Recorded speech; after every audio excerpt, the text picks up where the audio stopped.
Welcome back. I'm Tedward, and today on this very warm January day, we're starting bonnet open in the 1967 Jaguar E-Type. This one has a 4.2-liter inline six mated to a 4-speed manual gearbox. This is post-Mossbox days, so it's all synchronized, very easy, very user-friendly, because we've got the larger 4.2 as opposed to the earlier 3.8-liter. It has loads of torque. Now, we've driven lots of these on the channel before, and today we're just going to enjoy the day because this is one of those rare New England winter days where we get a break. And we've also been very lucky because a sequence of events where rain came and washed away all the salt, and then they didn't freeze overnight, they didn't resalt the roads, and it's the perfect time to get out and feel a little bit of sanity in a sports car. And I just love driving vintage sports cars. And I know, the E-Type, this is not gonna be the video that gets me 1 million views, but I'm happy to share it, and I really respect the people that share it with me. So let's take a quick look around. We don't need to go through all of the specs because, like I said, we've done this 1 million times with these cars, but today is a special day because any day that you can get out in your topless sports car is a special day. I love how just accessible everything is in these cars. You open this bonnet and boom, there's an entire engine. It's almost like you've got it on a stand in a shop already. Plus, you've got access to all your suspension components and stuff. So if things do feel a little wonky, well, you can wiggle them around. The nicest thing about this car, though, is that this may not be the Concours winning example, right? It's got some patina. There's a lot of originality to this car. In fact, I think the interior is all original. Look at these seats. The thing is, I've driven what I probably consider the best of the best. I've driven cars that have had hundreds of thousands of dollars poured into them, and those will win awards and they will get ribbons. But the thing is, a lot of those drivers, the owners, don't necessarily drive the cars that much, and they don't get properly dialed in. This car, in this condition, is just sublime. This is the example of an E-Type that I would give to somebody if I was trying to sell them on Jag from the 60s. And they're really good to drive. You've got disc brakes all around on these knockoff wire wheels, which look really cool. You've got loads of sidewalls. So what's amazing is just how tucked everything is in this car. I feel like if this was modern day, you'd look at how tucked this wheel is and you'd say, whoa, that's too far. You're one of those stancy boys. But no, this is just how they were. There's a little bit of boot space, and one of my favorite things about this car is you've got this antenna. Check this out. They didn't have to drill through the body or do any weird stuff to get an antenna on the car. They actually just mounted it through the bumpers, which I think is pretty darn cool. So let's get a plate on here and let's go driving, because I gotta tell you, this winter, it's been a little bit of a bummer. It's tough. I mean, every winter is a little bit of a bummer, especially if you're from New England. It gets challenging to spend your days knowing that outside is almost off limits because it's too cold or too icy to do the exercise. And then by the time you get home, it's dark and, oh, you got to go to the gym with all those other people who are doing the same thing you are. Let's get this thing closed up. So the way to close these bonnets, I don't want to call it a hood because you guys will get really mad at me, but you've got one of these levers on each side. You push in and turn. Come on. There we go. Now, this is not always a one-man job. I'm always too gentle. I gotta start being more abusive to these cars. They prefer it. There are cars that I've driven that I was unable to secure this by myself because the seals were all new, and that's just an impossibility. I would have had to have somebody leaning on that hood to secure it so I could push that in. But luckily, this car is just perfect. The other thing about any restored cars, especially in the early days with a big steering wheel, is when you get a nice, perfect restored seat, that means that all the cushioning is also nicely restored, and they're a little too tough. They don't compress the way a vintage thing should, or a broken in thing should, and it makes it really difficult to even get in the car. So the good news with this is that I'm sat in such a good space, and I don't have to go through 10 years of sitting in a seat, which will never happen in a properly $1 million restoration, which you wouldn't put $1 million in one of these. But Ferrari restorations often have really, really high-end seats, but then by the time you're sitting in them, the steering wheel, you're sat way up. It's like being in a booster seat. I can already hear the comments saying, "Oh, Enzo said this was the most beautiful car of all time," and yep, that's true.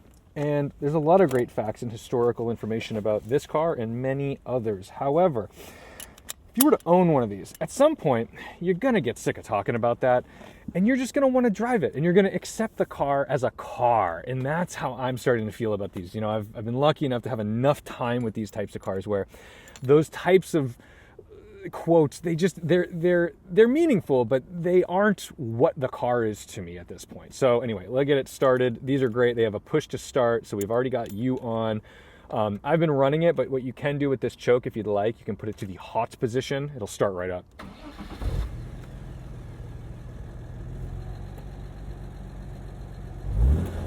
Bring our tack to life with a couple revs, and you know, this is also just proper Jag stuff because even the springs on the carbs feel proper. Like everything about this particular car is just dead on what I want out of my E-Type experience.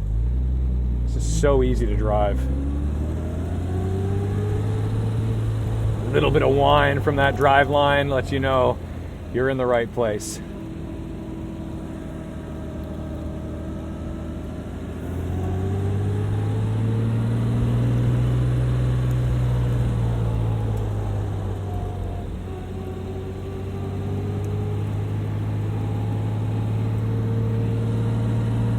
This is really the dream though, is having a vintage car that you can take to work, that you can enjoy, and that isn't a challenge or a burden. Sometimes the burden's financial too.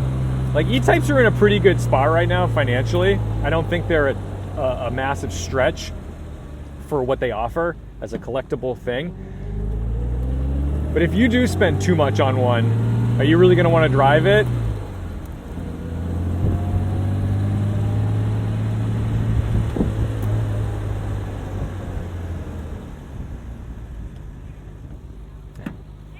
Thank you.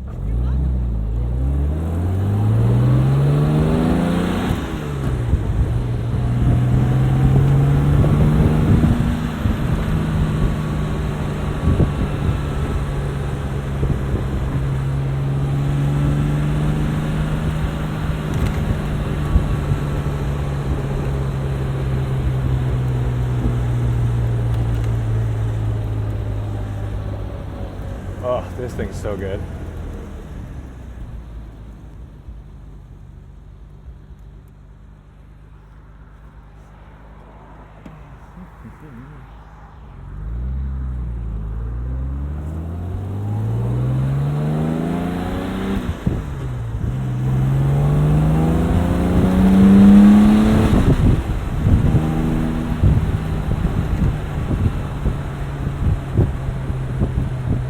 This is pretty quick even for today, so I can only imagine how much of a hot rod this thing felt like back in the day. Because remember how slow cars used to be. Like an ordinary car was not just sluggish, it was like objectively slow. And to have a car like this where you'd get in and rip around and kind of keep up with the Corvettes of the time, you know, Corvettes were actually genuinely fast too. So it's cool that the British were making this elongated bonnet is emblematic of the power plant they put into it.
The 4.2 liter is amazing because you're able to run it at pretty low RPM. It's got torque, So the top end's still juicy and enjoyable, but the low end, you're not forced into revving it out all the time.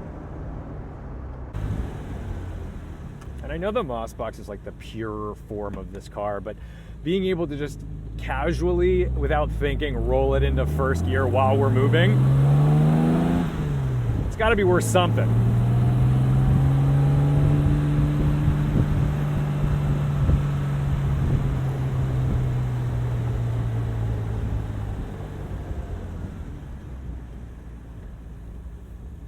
Well, then we'll not go that way.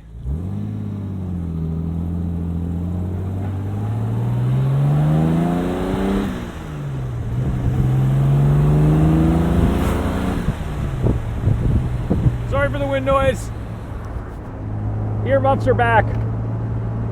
So, are you somebody who takes the sports car out on a day like this, or do you just leave it? I mean, my cars are still up and away at Garage 42, but I'm also not getting paid to drive those like I am with this, so it's easy to let those just sit. But, you know, winter months when you're not a Southern California resident can get really rough.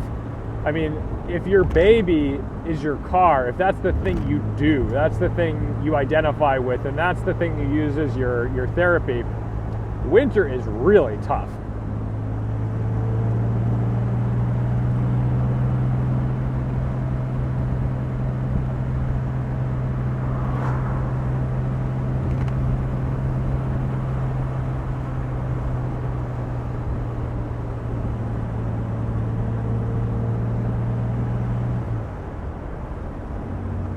Look at that, comfortably in fourth gear. Oh, this is what I needed. And I like a day like this too, because like I'm not worried about overheating the car. We just need to be aware of any new potholes that have formed in the roads. We do not want to put this into a crevasse. I'm always shocked, like people walking around and not looking at a car like this. Like, I don't care if you're a car person or not. This is art. How do you not see this? How do you not admire this?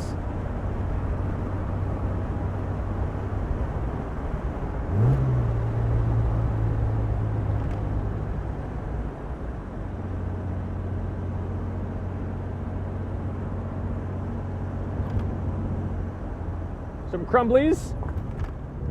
Not bad. Look at this low end torque, baby. Inline 6s are just magical engines.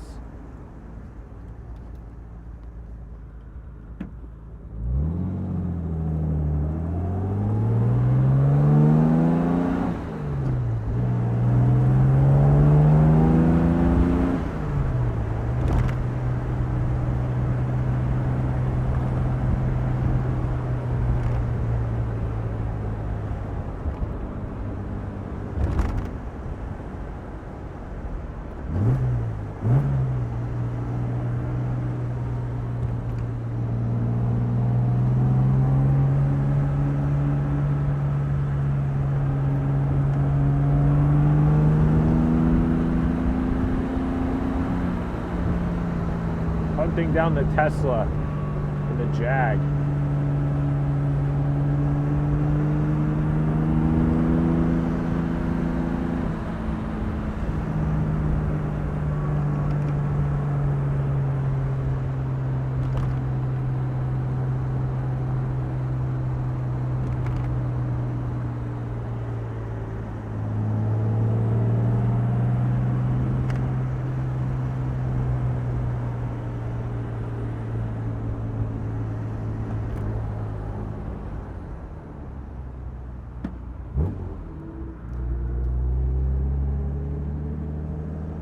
See what this turning radius looks like.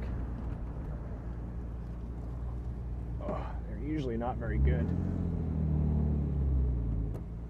Nope.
you know you're a car enthusiast when you're able to enjoy driving just for the sake of driving. You don't have to go anywhere. The point was to drive. And I feel like it's like comparing someone who plays the guitar, you know, just because they're not playing a show, they might just noodle around in their own house alone. Anything you can do by yourself and enjoy properly, now that's a hobby.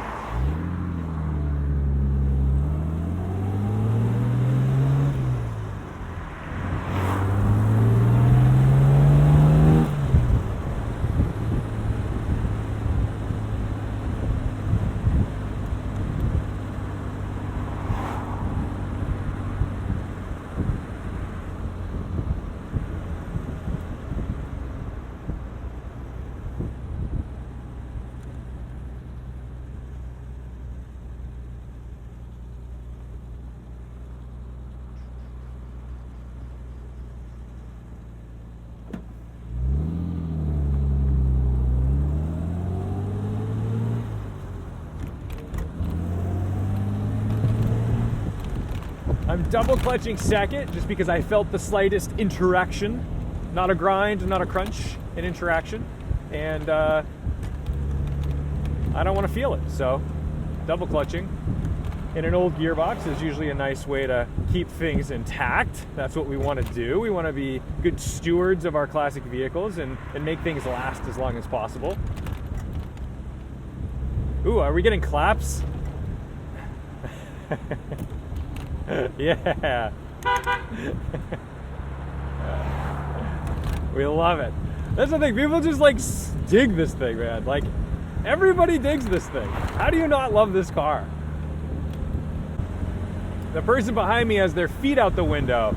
And my favorite movie, I'll admit, my favorite movie is Death Proof, that Quentin Tarantino movie. And I'm going to tell you, putting that foot out the window, not a great idea for a car accident. She learned the hard way. Well, she wasn't going to survive that anyway. My buddy Anton and his cousin, when they were teenagers, his cousin had an S2000. And that's actually a bougie statement to say, but he did. And in the winter, over like college breaks, they would play a game which was basically like who would chicken out first to want to put the top up in the S2000. And they'd go out in New York in like, you know, sub-zero temperatures and play that game. I don't know that I'm that brave, but I have had to drive a lot of these old vintage cars in very cold temperatures, and I will say that I'm quite thankful for a day like today to do this. Do not want this Camry to be the end of this Jag. Think about that kind of stuff a lot.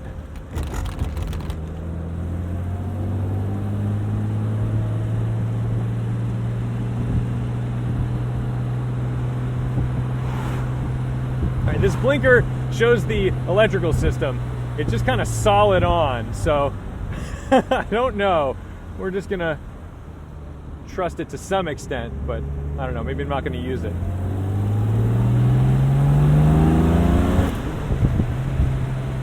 Yes.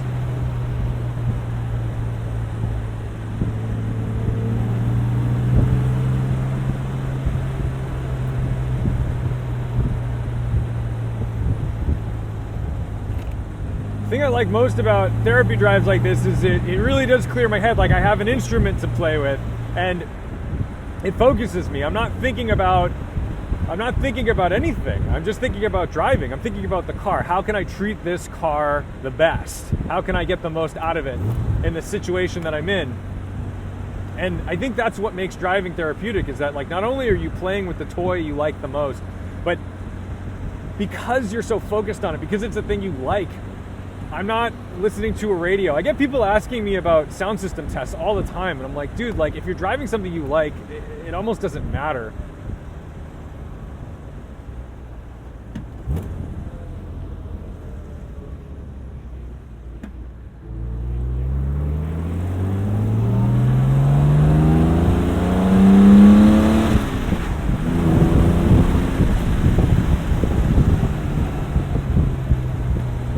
Kind of quick, man. I don't want to come over the hill and find authorities waiting for me with a radar gun.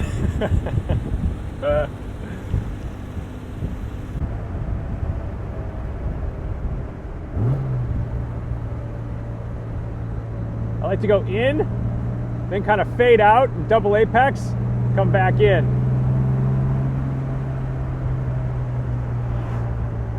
But then you gotta cool it over here just because a lot of times there's cyclists, or it's fun and great to find good country roads, but you've got to be aware of like what you're actually able to do on those country roads, because this looks like the kind of road that you should just hammer and go for it, but it's a little risky.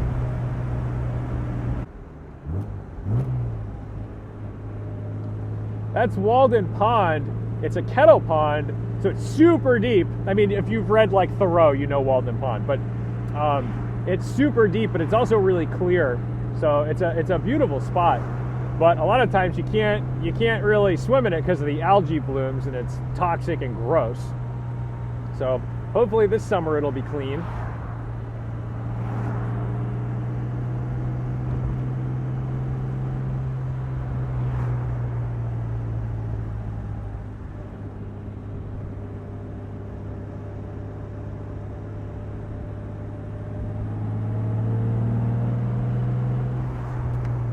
This is just perfect.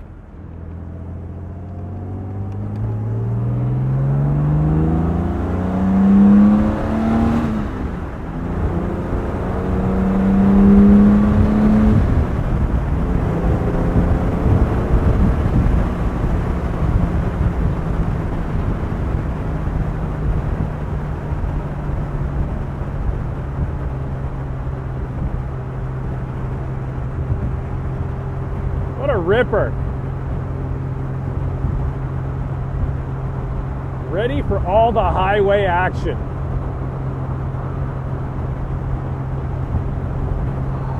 Glad I'm not on that side. See, that's the problem with the classic car thing, is a lot of times you are on that side, and then you're in a car that you're like, wait a minute, what's going to happen with my water temps and things? And you're just sitting there like a fool, hoping you don't grenade your baby.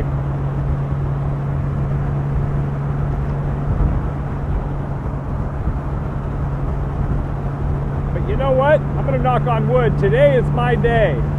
Today is for me to enjoy some motoring, some top-down motoring in January in a classic Jag. And I don't really care what you think about Jag these days. The rebrand, who cares? Do whatever they're going to do. They're going to sell whatever they're going to sell. They're not going to sell whatever they're not going to sell. And if it fails, they're going to get bought up by another company, or someone's going to infuse money into that brand. It's never going to die. There will always be something. It will just take time to become whatever it's going to become again. There's too much in this world to be stressed about than to give a shit about what Jaguar's marketing campaign is.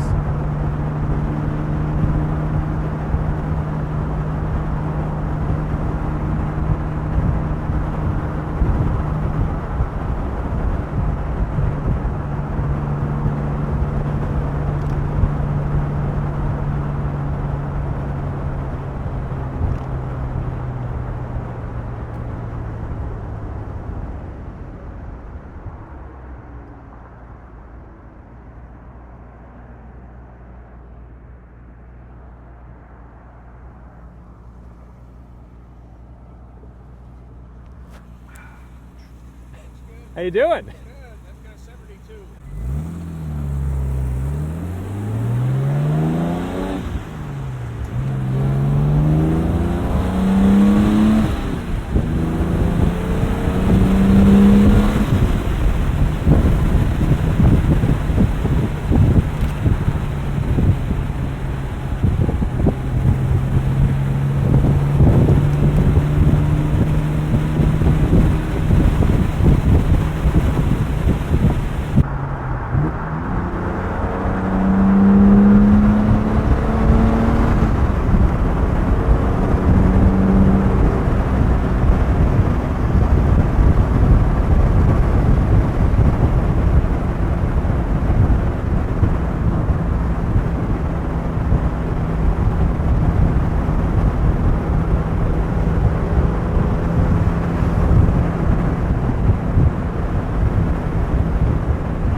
This is just pure joy.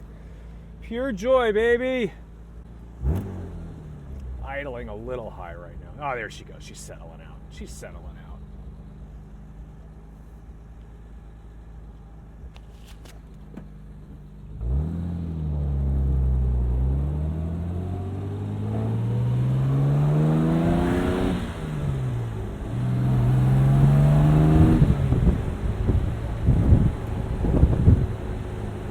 So at one point when I was a little kid, we were driving somewhere, the whole family in the caravan, and there was a guy with a pickup truck towing a trailer, and on that trailer was a Jag hood, an E-type bonnet. And my dad, as it passed us, the guy was going like 80 miles an hour in a caravan, and my dad goes, "Oh my God, that's the hood of that Jag. Look at that," and I didn't know even what an E-type looked like at the time. So he was educating me on the E-type based on the hood. And then no sooner did the strap let loose and the hood flew off the trailer and landed on the highway and just skidded at us, and my dad had to avoid it. And it was a real shame because it looked like that hood had probably just been painted. It was probably coming back from a body shop where this guy was like, he probably took this hood, had it lovingly restored, painted, and was bringing it back to put on his car. And it ripped off the trailer, flew like a sail over that highway, and I just remember the sparks flying. And I have a hard time not thinking about that moment every single time I see one of these.